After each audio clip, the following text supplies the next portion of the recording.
자, 안녕하십니까. 평주에서 전해드리는 오늘은 9월 마지막 주 시황 및 관심주 언급을 해드릴 방송을 열었습니다. 원래 이번 주 수요일날 그 IR 탐방 쪽 그리고 관심있게 보는 종목 관련돼서 업데이트를 해야 되는데 일이 너무 많아서 까먹었습니다. 예. 죄송하고요. 다음 주에는 또 부터는 업데이트 진행을 할 테니까 많은 관심 부탁드리고, 그럼 본격적으로 방송 진행하겠습니다.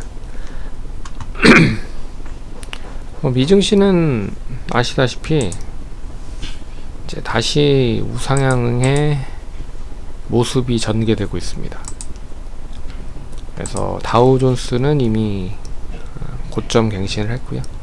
이제 역사적인 신고가를 계속 갱신하고 있는 상황이고, 나스닥은 아직까지는 이 앞선 고점이죠. 18,700포인트, 671포인트를 도달하지 못했습니다. 그래도 추이 자체는 우상향을 하고 있는 상황이다 라고 보시면 될 것 같고, 어쩌면 그 빅테크에 속해 있는 쪽이 그 나스닥에 있는 종목들이 대부분이죠. 그래서 다우는 그나마 좀 굵직굵직한, 어떻게 보면 이제 빅테크 기술적인 것보다는 이제 예전에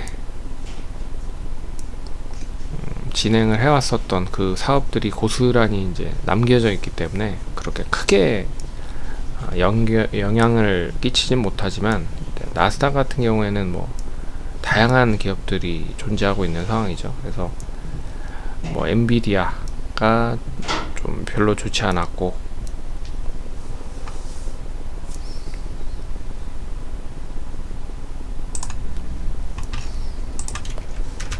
그래서 전반적으로 좀 좋지 않은 그런 모습을 보였다. 하지만 뭐 그리고 또 지난주 금요일날 미국에서 안 좋은 얘기가 나왔었던 건 중국의 엔비디아향 그 반도체를 아예 그냥 저가형 모델도 사용을 하지 말라, 뭐 이런 얘기가 나오면서 반도체 쪽이 좀 조정을 받았습니다. 근데도 불구하고 이 중국이 경기 부양, 지준율 인하를 한다고 하잖아요. 연말까지 좀 더 할 수 있을지는 모르겠으나 어찌됐든 지준율 인하를 한다라고 하면서 지금 시장에 상당히 좀 강력하게 상승을 하고 있는 상황입니다. 그래서 뭐 2700대 상해 종합지수가 거의 한 3100까지도 올라간 그런 모습을 보였죠.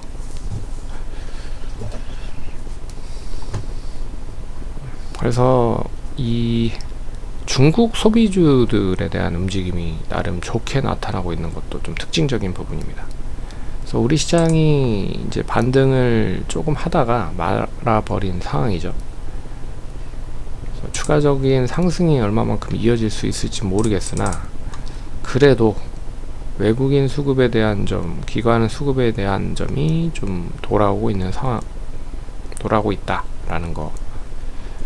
그리고 뭐 코스피는 이제 삼성전자, SK하이닉스 영향이 원체 큰 점에서 이쪽이 좀 돌아오면 좀 반등이 좀 세게 나올 가능성이 높거든요. 근데 그쪽이 돌아오지 못하면 뭐 밋밋한 그런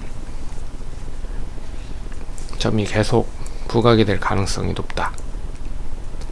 그런 것도 좀 염두를 하셔야 될 것 같고, 그래서 이 전반적으로 이 8월 들어서 계속 박스권 흐름을 좀 진행을 하고 있잖아요. 어쩌면 한 2500에서 2700, 2500에서 다시 2700. 그래서 이 시장에 있는 중심에 있는 종목보다는 테마적인 성향에 있는 종목들이 원체 많은 흐름이다. 근데 제가 봤을 때는 한 2700 정도만 양호하게 좀 안착을 하면 이제 지수 자체도 이제 우상향을 할 수 있는 기로에 서 있다 라고 볼 수 있을 것 같고, 그리고 코스닥도 마찬가지예요. 코스닥도 한 700, 한 80 정도만 유지가 되면 추이 자체는 이제 상승 쪽으로 전환될 수 있다라고 보고 있어서 이제는 단기적인 성향으로 대응을 하는 것보다는 그래도 지수가 상승을 한다라는 쪽으로 집중을 하셔야 되지 않을까 그렇게 보고 있습니다. 그런 것도 좀 영향을 좀 끼칠 가능성이 높다 판단하시고요. 일정과 뭐 지표들을 좀 보면 뭐 이번 주에 우리나라는 퐁당퐁당 휴장이죠. 그래서 크게 뭐 화요일과 목요일에는 뭐 큰 영향은 없을 거라 보고 있지만 어찌됐든 월요일 날은 낸드 디램 가격 관련돼서 발표를 하고요. 뭐 가격 관련된 추이를 좀 볼 수 있는 거겠죠. 그리고 화요일 날은 휴장인데 뭐 BOJ 9월 금정위 요약 공개를 하고 미국 부통령 TV 토론회가 있다. 그리고 아랍에미레이트 수자원 기술 및 환경 기술 전시회가 있다. 그리고 현기차 도매 판매 지수 발표되고요. 수요일 날은 한국 소비자 물가 지수 발표가 되고 부산 국제영화제 그리고 24년 이제 말레이시아 화장품 전시회 그리고 미국 9월 자동차 판매 지수 발표가 되고요.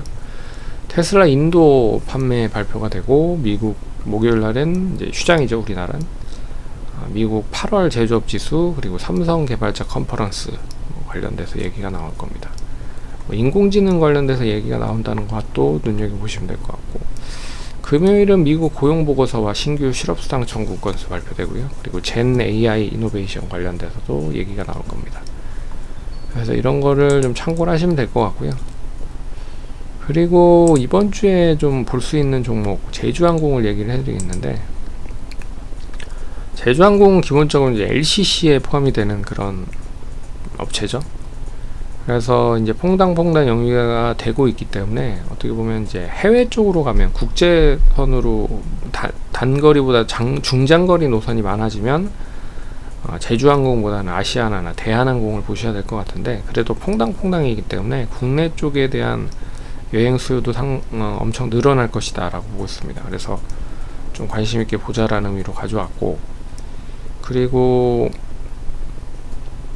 환율이 최근 들어서 계속 뭐 좀 떨어지고 있는 상황이잖아요. 그래서 미국의 금리 인하 효과와 더불어서 원달러 환율이 계속 좀 떨어지고 있는 상황이다 라는 것도 눈여겨봐야 될 것 같고 그리고 이 유가도 계속 빠지고 있는 상황인데 유가가 이제 중동 관련돼서 이슈가 나옴에도 불구하고 좀 지지부진하죠. 뭐 중국 경기 부양 체계에 대한 특수로 이게 유가가 상승을 할 수도 있다라고 보고 있지만 이 반대로 또 경기 부양에 대한 수혜도 될 수 있는 거죠. 왜 그러냐면 중국 내에서 이 아시다시피 지준율 인하 0.5% 한다라는 효과가 시장에 풀리는 건 한 190조 정도의 뭐 직간접적인 투자금이 유치가 될 수 있다라는 부분으로 해석을 해보면 이 190조에 대한 파생되는 것도 상당히 많다라고 볼 수가 있을 것 같습니다. 그래서 뭐 내수 경기에 대한 것도 부양을 하기 위해서 쓰이겠지만 이제 돈이 좀 있는 사람들은 이제 해외 쪽으로 나가서 돈을 쓰려고 준비를 한다는 거죠. 여행 관련된 것도 이슈가 될 수 있어서 그래서 이 뭐 제주항공도 중국 관광객이 좀 늘어나면 수혜를 받을 수 있을 것이다. 그래서 전반적으로 지난주에 많이 올랐었던 중국 소비주들을 보면 이제 우리나라에 와서 돈을 많이 쓰는 쪽의 종목들이 상승을 할 거잖아요. 그래서 파라다이스, 뭐 GKL 뭐 이런 쪽 여전히 좋은 흐름이고 그리고 이제 중국 내에서 화장품 팔고 있는 코스맥스 역시 뭐 10% 상승을 했고 LG 생활건강 역시 뭐 5% 상승을 한 그런 모습이다. 그리고 여기에 이제 의류 쪽 관련돼서 FNF 상승이고요. 그리고 이제 화승 엔터프라이즈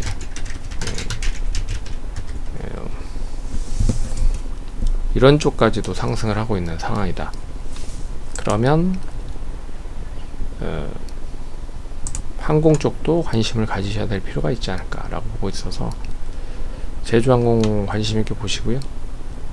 그리고 지난주에 얘기해드렸던 신신제약 같은 경우에는 뭐 시장에 뭐 그렇게 상관이 없었던 종목이라, 이제 시장이 빠졌을 때 빠진 것도 아니고 올라갔을 때도 올라가는 것도 아니고, 그래서 좀 개별적인 성향을 지니고 있는 종목이다라고 보시면 될 것 같습니다.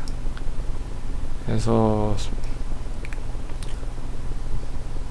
종가기준 손절 라인만 잘 지키시고 대응하시면 뭐 1차적인 목표가는 무리 없이 움직일 수 있지 않을까 보고 있는데, 일단 좀 보도록 할게요. 그래서 한미사이언스는 1차 목표가 달성됐고, 지금 이제 종가 기준으로 31,950원 왔는데, 뭐 종가 매수가를 이탈을 해야 이제 안전마진으로 수익을 챙기는 전략으로 대응을 하시면 될 것 같기 때문에, 다음 주 월요일날, 그러니까 월요일날 종가 기준이 유지가 되지 못하고 하락한다 그러면 그냥 다 수익 실현하시면 될 것 같습니다. 이렇게 보도록 하겠습니다. 그래서 투자하시는데 참고하시고요. 그럼 성공 투자하시고 다음번에 또 찾아뵙도록 하겠습니다. 다음 주에. 감사합니다.